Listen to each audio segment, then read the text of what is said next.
예, 주블리 안보특강 시간입니다. 민주당의 김병주 최고위원님 나오셨습니다. 어서 오십시오. 네, 안녕하세요. 대선 정국이라 바쁘실 텐데 네.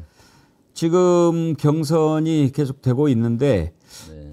뭐 예상은 했지만 이러다가는 이재명 후보가 90% 넘지 않겠냐 그런 예측이 나옵니다. 어떻게 보세요? 그럴 확률이 많죠. 사실 지난번에 충청권에서는 88% 나왔지만은 영남권에서는 90% 이상 나왔잖아요. 예. 영남권은 특히 김경수가 경남지사를 하고 해서 의미 있는 숫자가 나오지 않겠나 했는데 보니까 오히려 이재명 대표 후보께서 더 많이 나왔어요. 90%. 예. 그러니까 다음이 이제 호남과 수도권이기 때문에 뭐 90% 선은 유지가 되지 않을까 싶습니다. 사실 충청, 영남 먼저 하지 않았습니까? 네. 이건 어떻게 보면 이제 만약에 팽팽한 구도였다면 이재명 후보한테 좀 불리할 수도 있는 편성이었거든요. 네, 그렇습니다. 왜냐하면 네. 충청은 김동연 후보 연고지고 네. 영남은 이제 김경수 전 그러니까요. 경남지사니까 네. 기선을 제압당할 수 있는 그런 편성이었기 때문에 그런데 이제 거기에서까지 90% 넘게 나왔으니까 어떻게 보면 한 수 접어주고 시작을 한 건데도 상당히 높게 나왔습니다. 그런데 이제 이렇게 높게 나오니까 이제 또 뭐 보수 매체 같은 데서는 이렇게 강한 권력을 어떻게 견제하나 뭐 이렇게 얘기를 또 하고 깎아내리려고 막 하더라고요. 네, 그렇죠. 90% 넘는 지지가 본선에 도움이 될 거라고 보십니까? 아니면은 반대가 될 거라고 보십니까? 전 도움이 된다고 봅니다. 사실 가장 선거에서나 뭐 평상시 당 운영에서 안 좋은 것이 분열이잖아요. 막 서로 이제 하는데 지금 이재명 후보는 90% 이상 나왔고 지난번에 당 대표 선출할 때도 88%였던가요? 5% 이상 나왔기 때문에 지금 그 강한 리더십을 통해서 위기를 돌파했잖아요. 12.3 내란도 이렇게 그런 것처럼 강한 리더십으로 당선이 최종 후보가 돼야 좀 더 경쟁력 문제에서는 전혀 문제가 없잖아요. 그렇기 때문에 저는 90% 이상 나오는 것은 그 도움이 된다고 보고요. 지금까지 어느 정치인도 그러한 지지도로 최종 후보가 된 분은 없다. 그렇죠.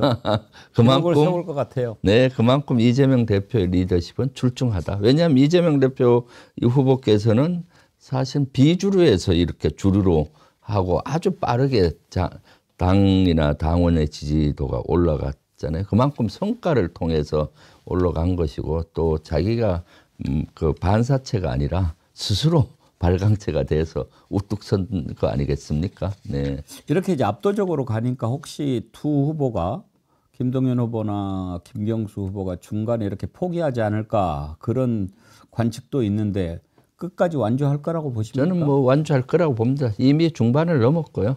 이번 주말에 토요일, 일요일에 결판이 나지 않습니까? 여기 끝까지 또 완주해야죠. 한번 이렇게 아름답게 유종의 미를 거둬야죠. 네. 그래서 하나가 되는 모습을 보이죠. 네, 그렇습니다. 그리고 다행스러운 거는 경선에서 이번 경선은 아주 페어플레이 경선이 되고 있고 또 후보 간의 상호 후보를 칭찬해 주면서 격려하고 정책으로 경쟁하는 모습을 보이고 있어서 아주 보기가 좋습니다. 예. 네. 정말 지난번 토론 보니까 품격이 느껴지더라고요. 네. 토론이 한 번 더 있나요? 한 번 더 있는 걸로 예. 알고 있습니다. 네. 아주 뭐 그런 토론을 좀 많이 보여줘야 민주당이 제대로 집권에 대비하고 있구나. 네. 어떤 후보가 나와도 민주당은 준비가 돼 있구나. 이런 걸 국민들이 느끼게 되니까요. 네, 그렇죠. 네. 뭐 국민의힘에서 하는 거 보면은 뭐 워낙 그런 사정이 있는 집안인 것은 알지만 좀 한심하다는 생각은 듭니다. 그렇죠. 완전 봉숭아 학당 같고 정치의 질을 떨어뜨리고 있지 않습니까? 특히 그 대선 경선 토론회인데 인신공격을 막 일삼고 뭐 보정 속옷을 입었느니 흰옷이니 뭐 서로 또 바퀴벌레가 되고 있어요. 네. 그리고 또 뭐 재미있게 한다면서 밸런스 게임에는 바퀴벌레나 자동차 바퀴냐 스스로가 자동차 바퀴나 바퀴벌레라는 걸 자인하는 건지 몰라도 항상 사람들은 자기 듣고 싶은 것만 듣고 보고 싶은 것만 보고 말하고 싶은 것만 말하고 자기의 입장에서 하잖아요. 그러니까 늘 그러한 생각을 하는 것 같아요. 바퀴벌레 수준. 근데 이제 그렇게 바퀴벌레 싸움이 되다 보니까 한덕수 얘기가 이제 계속 나오지 않습니까? 네, 오늘 네. 지금 오전에는 고건 전 총리, 손학규 전 대표, 김만복 전 국정원장 뭐 이런 사람들이 모여가지고 한덕수 대통령 후보 추대위원회를 결성을 했다고 그러는데 네. 들으셨나요? 네, 네. 그분들은 왜 그럴까요? 글쎄요, 뭐 항상 어디선가 조정을 받았을 수 있겠죠. 지금 이건 한덕수 자가 발전이라고 보십니까 혹시? 자가 발전뿐만 아니라 저는 윤석열 측에서 사실은 이것이 자기들의 영향력을 계속 확대해야 되잖아요. 한덕수하고 윤석열은 저는 내란의 공범이라고 보고 있고 한 몸이라고 보고 있습니다. 그렇기 때문에 한덕수가 됐을 때 사실은 본인이 나중에 또 영향력을 행사할 뿐만 아니라 또 만약 되게 된다면은 그 해결할 수 있는 방법은 뭐겠습니까? 사면 복권 아니겠습니까?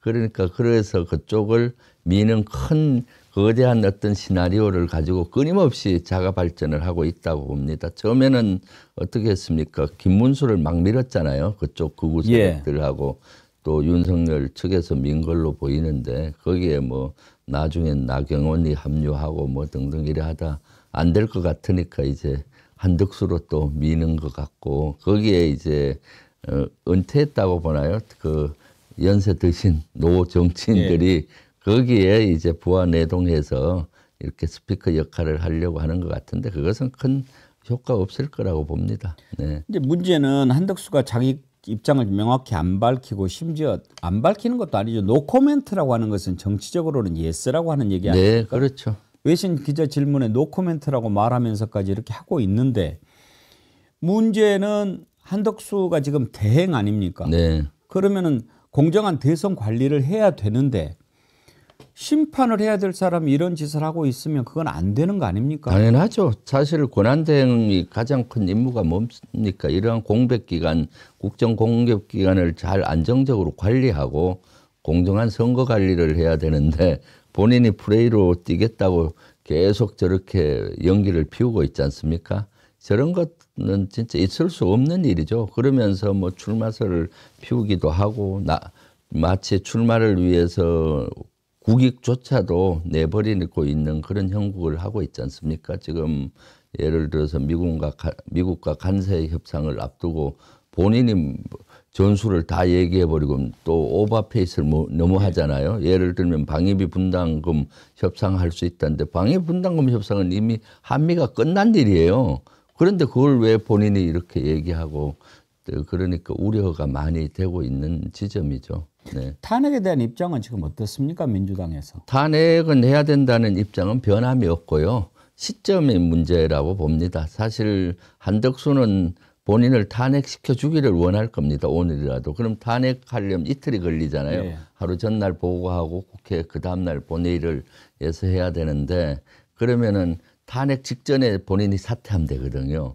그러면은 피해자 코스프레이를 하면서 이제 대선에 출마할 수 있는 이제는 무소속이겠죠. 하고 나중에 빅텐트 개념으로 국민의힘하고 합할 수가 있는 그런 그림이기 때문에 그런 것들이 사실 우리 당에서는 고민입니다. 한덕수가 원하는 대로 탄핵을 해줘야 되느냐. 그래서 그런 시점을 저울질을 하고 있죠. 네. 어떻게 보면 딜레마예요. 네. 지금까지 해왔던 탄핵은 조금 이제 논란이 좀 있는 탄핵이었지만 지금 한덕수 최상목 탄핵은 딱 떨어지는 탄핵 요건 아닙니까? 네, 그렇게 그렇죠. 노골적으로 헌법 위반을 계속 네. 했는데. 네.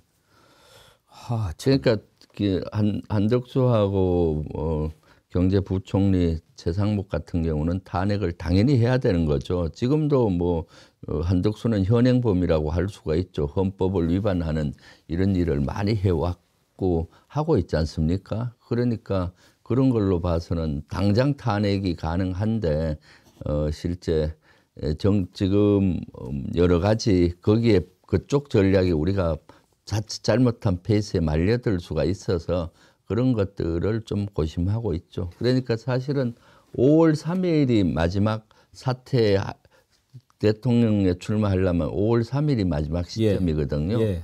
그래서 그때까지는 좀 더 잘 지켜봐야 된다고 저는 봐요. 그때까지 어느 시점이 적절한 시점이냐. 네. 그러면은 왜 탄핵을 하지 않느냐 이렇게 좀 애타하는 국민들한테 김명주 최고위원님께서 우리 민주당을 믿고 맡겨주십시오. 그렇게 얘기하실 수 있습니까? 네, 네, 그렇습니다. 지금 뭐 우리 민주당에서 한덕수 탄핵에 대해서는 입장이 명확하고요. 그런데 모든 것은 시점이 중요하잖아요. 그리고 또 한덕수 측이나 국민의힘의 페이스에 말려들었다가는 또 어렵고, 사실은 내란 종식을 하려면 대선 승리를, 압도적인 대선 승리를 해야 내란 종식이 가능하지 않습니까?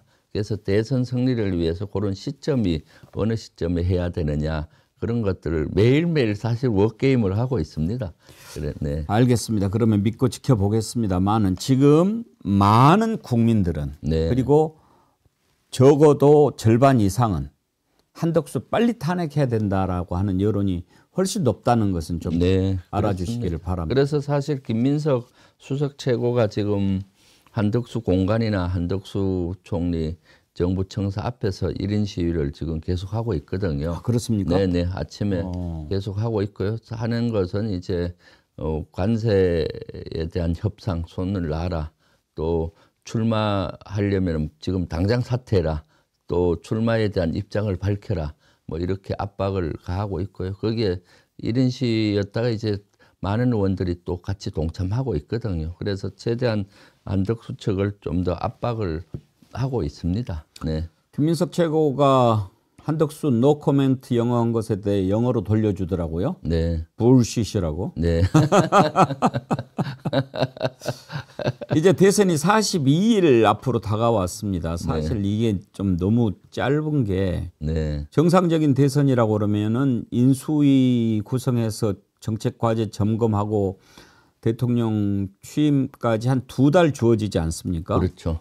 그런데 지금 이제 대선 준비에도 정신이 없는데 시간이 40일 정도밖에 남지 않았으면 이게 양쪽으로 움직여야 되니까 너무나 힘들 것 같아요. 네. 일단 일반적으로 보면 인수위가 출범해서 큰 틀을 잡아야 될 시간으로 봤을 때 네. 준비하고 계시죠? 네. 뭐 많은 걸 준비 같이 하고 있죠. 오늘은 네. 안보 특강이니까 네. 지금 민주당에서 어떻게 준비하고 있는가 이것을 공개하라는 말씀이 아니고 네. 김병주 최고위원님께서 생각하시는 말씀을 들어보면 네. 큰 방향을 우리가 알 수 있을 것 같아서 몇 가지 좀 여쭤보겠습니다. 네. 네. 지금 현재 민주당의 대북 정책 기조는 무엇입니까? 아, 대북 기조요? 예. 그것은 뭐 지금까지 해왔듯이 저희들이 계속 밝힌 게 있죠. 대북 기조는 사실 북한에 지금 엄청나게 긴장이 올라가 있지 않습니까? 남북한에. 그래서 그 피해가 적경 지역 주민들에게 있고 또 우리 경제에도 영향을 미치기 때문에 긴장 완화를 해야 되는 거고요. 그러면서도 북한과 미국과 협력을 하는 가운데 트럼프 정부가 들어왔으니까 어떻게든 평화의 물꼬를 터면서 북한의 비핵화라든가 이런 걸 추진을 하려고 하고 있죠. 네, 그러한 것들은 저희들이 민주당이 이재명 후보가 대표 시절에도 그걸 사실 추진해 왔고요. 정권을 잡으면은 그런 것부터 시작을 해야 되겠죠. 네. 그러면 사실 이 문재인 정부 때는 평화적인 접근을 시도했는데 잘 안 된 측면이 있잖아요. 네. 그런데 이제 윤석열 3년 동안에는 완전히 적대적으로 돌아서 가지고 네. 안 붙었다 뿐이지 사실상 엄청난 긴장 상태였고 네. 그 상태를 바꿔야 된다고 생각하십니까? 네, 바꿔야죠. 그러면 평화 기조로 간다고 생각하면 될까요? 그러니까 어떻게든 평화의 물꼬를 터야죠. 대화부터 해야죠. 지금 예. 대화부터 꽉 막혀 있잖아요. 그러니까 대화 복원. 네, 일단은 뭐 통신망하고 대화 복원부터 시작을 해야 되는데 지금은 모든 게 막혀 버려서 예를 들어서 우발적인 충돌이 나더라도 이것이 통화가 안 되니까 학대가 될 수가 있어요. 그러니까 되게 위험하잖아요. 그렇기 때문에 일단은 통신선 복원과 대화 복원부터 시작을 해야 된다고 보고요. 그리고 이제 평화의 물꼬는 우리만 갖고는 어려울 겁니다. 미국 트럼프 대통령이 또 그걸 하려고 하지 않습니까? 그럼 보조를 맞춰서 같이 설득을 해야 되고요. 그리고 이제 우크라이나 전쟁과 또 맞물려 있지 않습니까? 우크라이나 전쟁이 나면서 북한과 러시아가 동맹을 맺어서 이것은 우리에게 전략적으로 대단히 불리하거든요. 그래서 러시아와의 관계도 다시 복원을 하면서 러시아와 북한의 관계를 끊어야죠. 동맹 관계를. 그러면은 북한에 좀 더 고립이 되고 우리가 또 러시아의 경제적인 이런 길이 다시 열리는 거고요. 그런 여러 가지를 복합적으로 해야 된다고 봅니다. 그러면 이제 만약에 민주당 정부가 출범하게 되면 일단 기존의 긴장 상태를 어떻게 해서든지 해소하고 평화와 대화 복원으로 나간다. 이게 네. 대북 정책의 기조가 되겠군요. 뭐 저는 그렇게 될 거라고 예측을 하고요. 예. 물론 뭐 다 이제 최종 후보가 결정이 되면 후보 공약이나 이런 게 네, 나올 거 아니에요. 나오겠죠. 그런데도 그런 것들이 실일이라고 봅니다. 예. 네. 일본과는 어떻게 해야 될까요? 일본과는 뭐 사실 이재명 후보께서 최종 후보가 되면은 뭐 될 걸로 되지만은 당 대표 시절에 이미 몇 번 얘기를 했어요. 외교 관계에 있어서는 한꺼번에 백도하기 어렵다.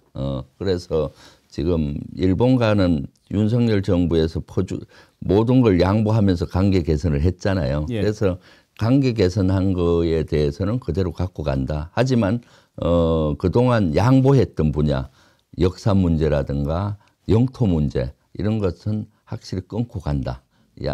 얘기를 해야 될 건 하지만은 지금 한일 간의 그 우호 관계라든가 경제 협력이나 문화 협력은 지속한다는 걸 얘기했고요. 그래서 한꺼번에 뭐 단절을 한다든가 외교는 그게 아니라 그 큰 흐름 속에서 윤 정권에서의 단점을 보강하는 수준으로 간다고 이재명 전 대표께서 대표 시절에 이미 밝힌 바가 있습니다. 아마 그렇게 가지 않을까 싶습니다. 네. 혹시 이재명 대표가 대표 시절에 미국 방문한 적이 있습니까?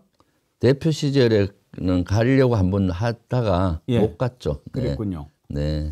노무현 대통령 때는 대통령 되기 전까지 미국이라는 데를 한 번도 안 가보셨단 말이에요. 네. 그래가지고 상당히 이제 미국과 처음 이렇게 방문하고 한미 외교하는데 좀 어려움이 많았는데 네. 이재명 대표의 미국에 대한 생각은 좀 어떤 편입니까?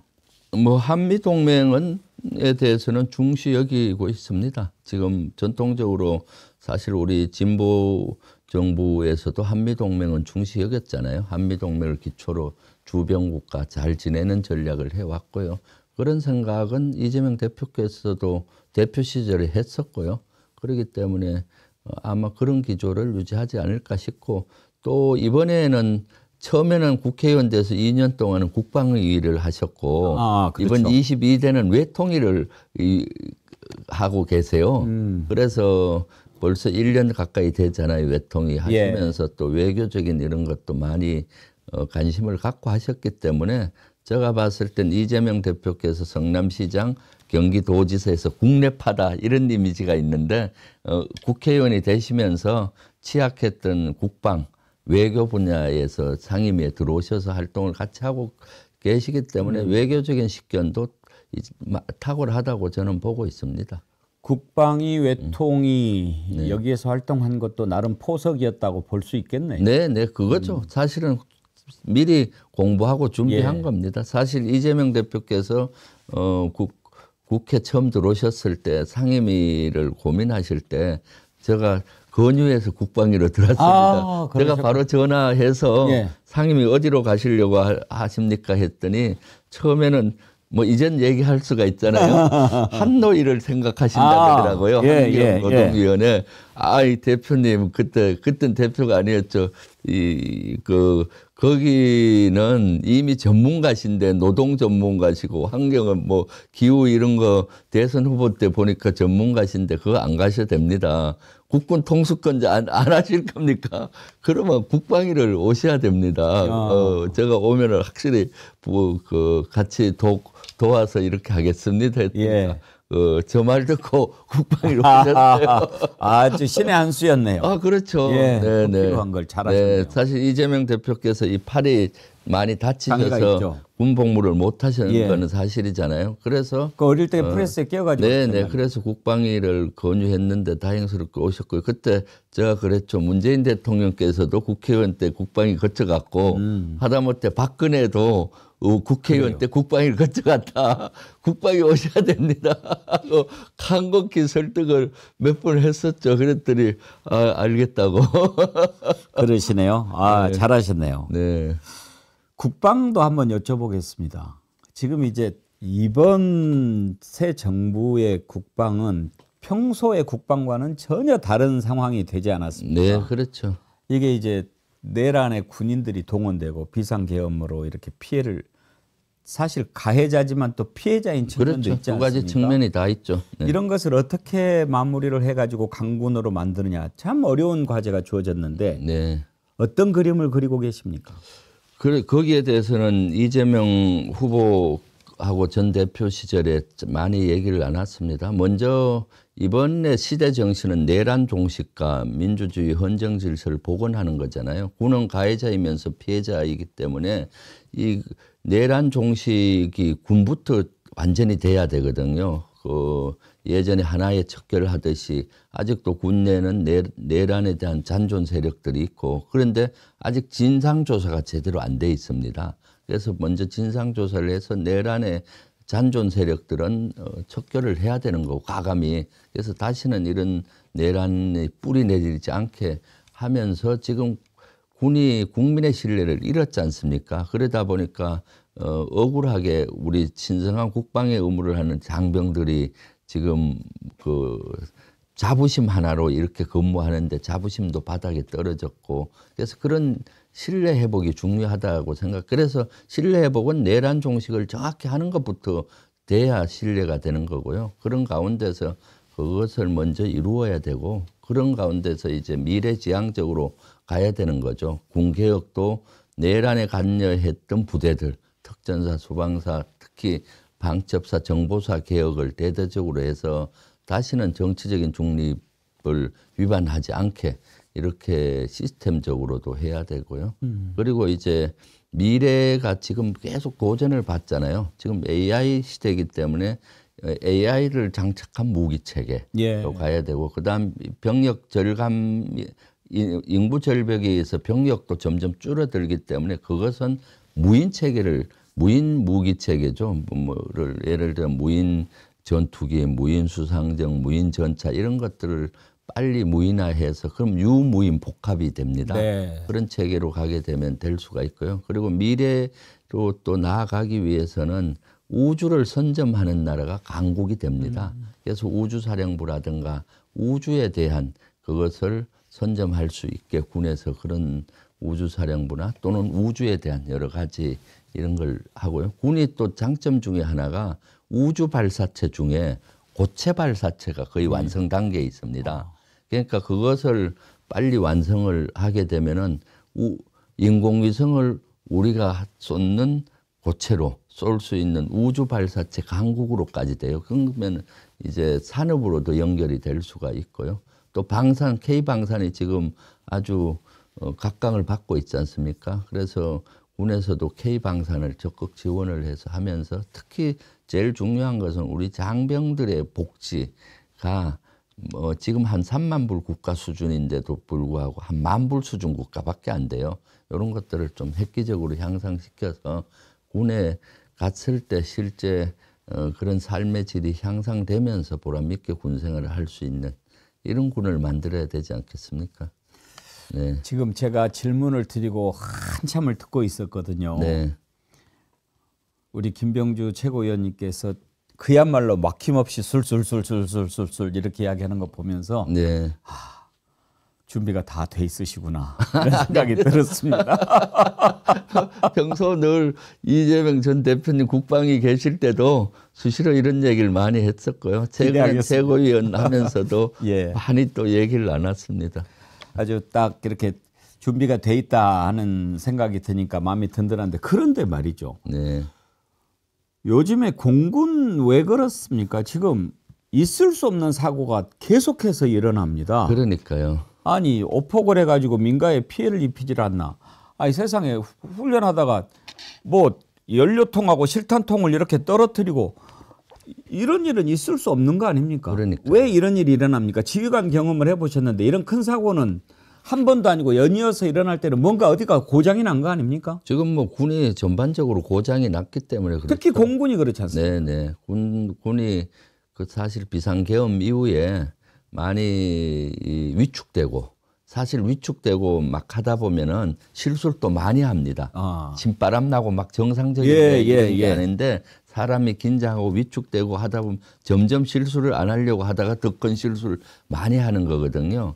그래서 지금 그것뿐만 아니라 군에서 아주 사소한 사고들이 많이 나고 있어요. 지금 뭐 제대로 그런 분위기 속에서라고 봅니다. 그래서 빨리 우리 새로운 정부, 민주정부가 만들어져서 군이 빨리 안정을 취해야 되거든요. 지금 아마 안정되지 않은 상태에서 하다 보니까 교육도 불안정하고 또 여러 가지 훈련도 그렇고 그런 사항들이 계속 연이어서 나고 있죠. 네. 공군 참모총장이 적어도 이 정도면은 지난번에도 사실은 물러났어야 된다고 생각하는데 책임지고 물러나야 되는 거 아닙니까? 그렇죠. 지난번 이미 그 오폭 사고가 났을 때 물려놨어야죠. 대형 본인이 책임진다고 얘기하고 본인은 책임지지 않고 거기 대대장하고 이하 지휘관들만 책임을 물었던데 그것은 왜 하는 게 꼭 다 윤석열 같은지 모르겠어요. 네, 그렇죠. 네. 윤석열 정부 밑에서 있는 사람들은 다 그 모양입니까? 그러니까요. 저는 사실 공군이나 해군의 각 총장들한테도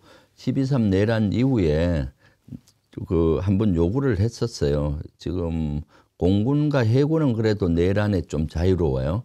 그 투입이 안 됐으니까. 그렇죠. 그럼에도 불구하고 이것은 지 책임들이 있다. 그리고 그때 12.3 비상계엄이 2차, 3차 하지 않을까 우려가 될 때도 제가 한번 요구를 했었거든요. 지금 국민들은 제2차, 제3차 비상계엄을 한다고 우려를 많이 한다.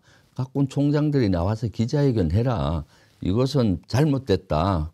그리고 사죄 드린다. 우리 공군은 또는 해군은 이런 일이 앞으로 임무 조짐 따르지 않겠다.